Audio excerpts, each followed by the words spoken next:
Here we are at offshoreinsiders.com, going to refute another sports betting myth, in particular how this one applies to baseball.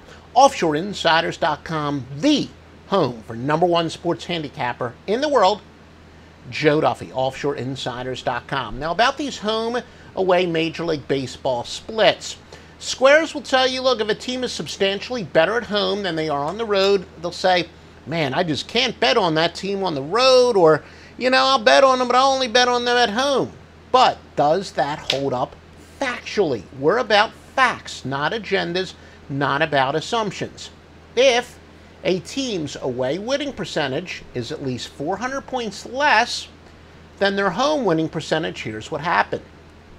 Betting against that team on the road, where presumably is the smart move because they're so much worse on the road. Well, betting against that team on the road would be minus 39.95 units for minus a 5.2 return on investment, and even worse on the run line, minus 75.93 units on the run line. So you might think, look, this team is awful on the road. Why wouldn't I bet against them? And I'll even lay the run and a half to get a better line. Well, that would have cost you substantial amounts of money.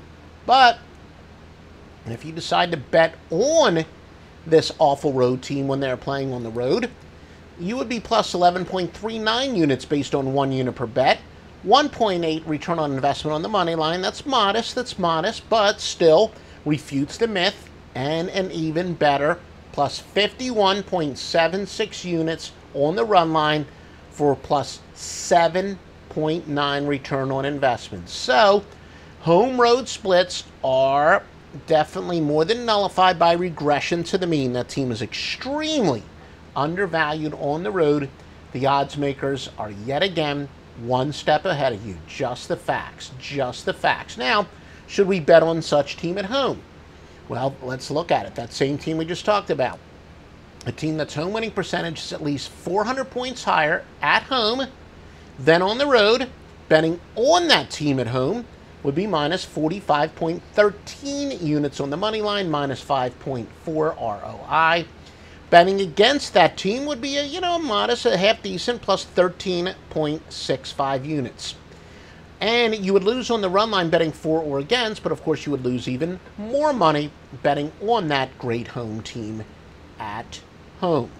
Conversely, look, betting on bad road teams on the road is not a bad idea whatsoever. Teams with an away winning percentage of less than 200 are plus 36.82 units on the money line, plus 64.64 units on the run line for a very solid 7.7 return on investment. So yes, betting on atrocious road teams when they're on the road is profitable, even more so on the run line, where more times than not you actually be getting the run and a half. Now, the fact, this is just a fact, contrary to popular belief, bet against great home teams playing at home.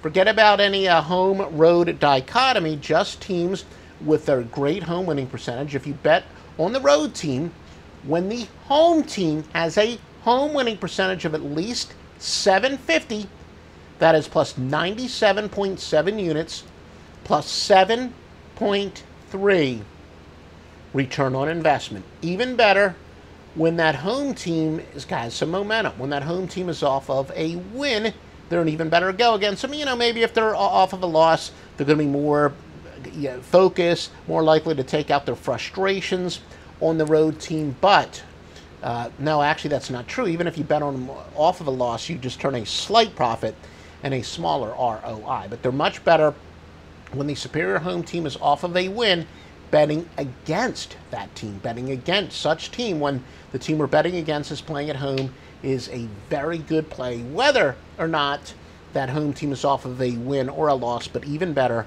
when they are off of a win to bet against. So for fact-based, not agenda-based, fact-based winning picks, the place to go is offshoreinsiders.com. Joe Duffy's picks, the all-time winningest handicapper in the history of mankind.